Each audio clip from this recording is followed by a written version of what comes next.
listening to the music, and I remember when I wrote it, and it'll actually choke me up to where I almost screw up my own song. Because nothing I've written, I haven't lived 100%. So, Yeah.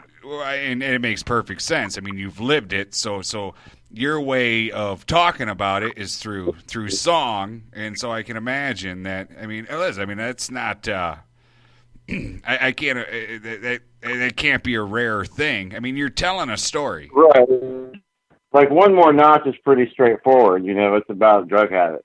It's about a drug habit that I had, and I watched friends die, and I watched friends just, I watched friends die before they even died. You understand what I'm saying? Right. I watched friends go before they went away. And and then there's songs like The River that's a whole metaphor. It's really, that song, it's about being down at the river and it relaxes you, but it's really, I wrote that song watching my son fly fish. And if you know my son, he is the real life version of Bart Simpson. He's insane. So to watch him calmly for hours, patiently do this art on the river that we grew up on, so that was, more metaphorically, it was about that, just having a good time, let it relax you, as opposed to one more notch, quit putting shit up your nose. I totally get what you mean, man. I mean, I'm a big fisherman myself. I love to fish. You mentioned it didn't pass by me, the art. Fly fishing especially is an art. I mean, right down to my grandfather made his own flies, and boy did say that again? It's the cast, it's that cast, that beautiful F. Absolutely. But I can only imagine. I mean, and again, as you said, fly fishing is calm. It is totally opposite of anything Bart Simpson would do, and that's what. So that moment there is what kind of took you down another path. Yes. And a lot of different things. A lot of different things. And then after that, let's see. After Seattle, I came back and just started doing solo things, just playing at always open mics. And I'd written a ton of music over the years, a ton of poems. And I figured, poems are music, or music is a poem with music to it. So let's see what I could do. And they were pretty simple, but the first album I wrote, Freedom, it was a collection of those songs, the ones that I thought were the best. Yeah, and that's kind of. I'm glad you brought up Freedom, because the song Freedom, I'm assuming, is off that album. Yeah, that's definitely off of the Freedom album. Yeah, that was the title track off the album. This is what, and it has the front with the red, white, and blue. I got to tell you, this is what blew my mind about that song. Now, correct me if I'm wrong, but Freedom is about 5.5 years old. Yeah, Freedom was written in 2005. So it's a pretty old song, and there's actually a whole different version, an original version that's very more upbeat and bluesy, and I don't even know how to describe it. And I will play it every once in a while with the band out, and Freedom right after it. The same song twice in two different ways, and no one notices half the time. Well, that song, yeah, it's not actually about anything patriotic so much as it was about my father. He worked all his life, in the military, and then another 20 years at an aluminum plant, and then he retired. And they had these grand plans of getting an RV and selling the house and touring the country, and then my father went blind. So he worked all his life for freedom, and he lost it, and he just, for the rest of his life, he sat, and he couldn't drive, and he was confined everywhere, and he couldn't do anything, and he was miserable. Well, and we tried to do things for him, but he was just, after you become such a begrudging, you're just set. Well, so that's what that song really was about, was him because that's what he did every morning. He got up at 4 o'clock every morning. He never missed a day of work. Well, the reason the reason why I ask about this is because we just received freedom from you maybe a month ago, and Right. it has received reviews here like it's a brand new single. I mean, it is insane. From the moment we entered that into the poll and started playing it here at the station, I mean, it has gotten rave reviews. All your music has gotten rave reviews, but I think Freedom. Go ahead. I'm very humbled by it. I don't know how to take adoration or criticism well. So usually it's funny because I'll get up and I'll play on stage and I go from song to song. I don't speak a lot in between my music. And when I get off stage, I have a hard time engaging the fans because I just want to go hide in the corner, but I force myself to do it. And once I open up, I'm usually pretty good. It's engaging those first few people and go, hey man, how are you doing? But it's when the music's sounding really good, I just get lost in it and I forget everything's there. I can totally relate, man. It's like a switch. It's like a switch that gets flipped. I totally know what you're talking about. Not to get into too much specifics, we were rising really well as a band, and some things happened within the band that really stopped our momentum because they were there were some deaths that were very close. Their mothers and fathers of band members. And so, my father passed away, my drummer's mother passed away, all within a few months. And it rocked us. So it really put we canceled a whole bunch of shows and we almost didn't play for a year. And so that's we never really pushed the first album because Freedom was always played acoustically. And I played it in my acoustic shows. And when we got together, we immediately started writing the new album, the What Were You Expecting album. And so we never got around to learning those songs until recently. So we're actually just now, we're just like, no one's heard them. Why can't we re-release them? They do that shit all the time. So that's what we did. We're just pushing it back out there.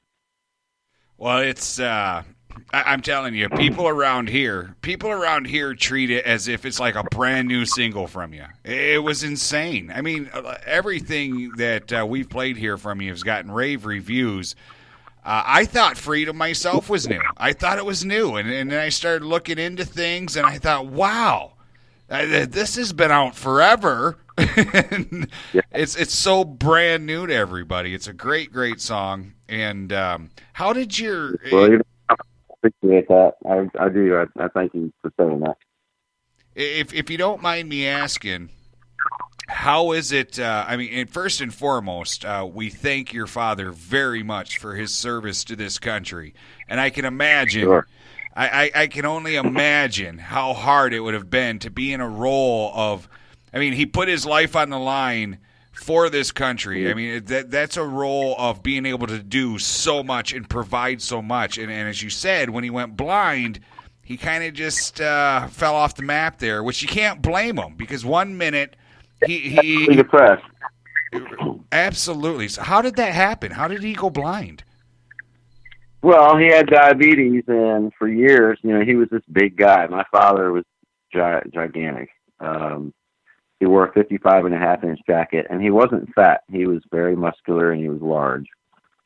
And he had diabetes, and for years and years, he just kept it in balance, eating and being in shape in the military. And he was never tested for it. And it wasn't until almost around the time he retired that we finally convinced him to go get tested for diabetes, and of course he had it. But up until then, he got around the fact of his eyes going because he was a foreman at the plant. He didn't have to actually do anything. He was, by this time, he was at a desk, and he had glasses strong enough that he could read. so he didn't have to get in any dangerous positions. So he kind of scooted around it. And then one day he just told my mother he couldn't drive because he couldn't see anymore. And they went and tested his eyes, and it was glaucoma. The rest is kind of history. Wow. Yeah. I can relate. My father had diabetes, and in fact, diabetes is what took his life.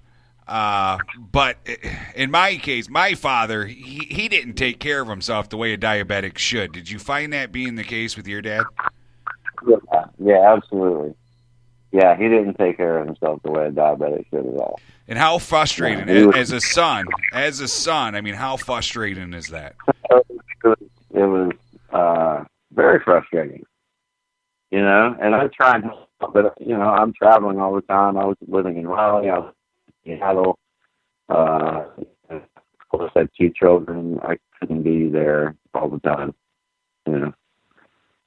Absolutely. And again, I only chat with you about this because I feel like I can relate with you. I've been through this. I know exactly what you're going through in that case, and you know how it is. It's always cool to be able to relate with someone with something. But I want to get back to the music here. We'll get back to the music. We'll put it back on a lighter note here. But I mean, you're all over the place. You obviously love to perform. I mean, just listening to your music, it's an obvious passion of yours. I do love to perform live. Yes, I hate to rehearse. Which is, of course, the double-edged sword because you have to rehearse. Actually, I don't mind rehearsing if we're continuously writing new songs. Unfortunately, since my father passed away, I've only written about 4 new songs. It's frustrating because I've just had to rewire the way I do. That was kind of the reason for the move to Maine. I just needed to get out of the South. I love the South, don't get me wrong. I was raised in the South. I was raised in Charleston, South Carolina. It's a beautiful city. It's the nicest city in the world. But all the stuff going on in the lower 47, because I guess the other one's above me in Alaska, I just wanted to get away from it all. So my son is almost done with the Appalachian Trail. Got about 2 weeks left. And where I'm at is not far from the end of there. I live in an undisclosed location in the middle of the woods. And no, I'm not the Unabomber, I promise. Guy out here growing medical marijuana, playing guitar, and building a little studio so I can record my next album. And that was kind of my next question. There is there hopes for at the you say album? I was going to say at the very least, can we count on a new single anytime soon? Well, I've got to get all my recording stuff set up, but probably there is somebody in the Mafia that did come to one of my shows right around my birthday, who heard some new songs that have not been recorded. Couple and it's stuff that I've been wanting to play for a while. It's a little bit different take. We're a band of guys that play all different kinds of genres of music. We believe if you're going to be a musician, play a bunch of different stuff. And my background is blues and southern rock and bluegrass. My driver's background, when I met him, he'd come off the floor. His band was touring with Stone Temple Pilots. So he's a rocker. He's an alt-rock guy. So he has that flavor. And then we got this beach hippie guy, Dave, who plays the mandolin and the harmonica, and then our bass player is a straight-up country. He's just got that straight-up solid bottom end country backbeat, And then we have a keyboard player that's kind of a Grateful Dead Fish kind of guy, and an Allman Brother kind of guy. Right. So it all kind of blends together like a peanut butter kind of thing, and it just comes out whatever it is. Well, I don't know what it is. It's just music. Well, like they said in the Blues Brothers, we play both kinds of music, country and western. Well, that's one of the things I read about you that I noticed about you is you don't want to be labeled a specific genre.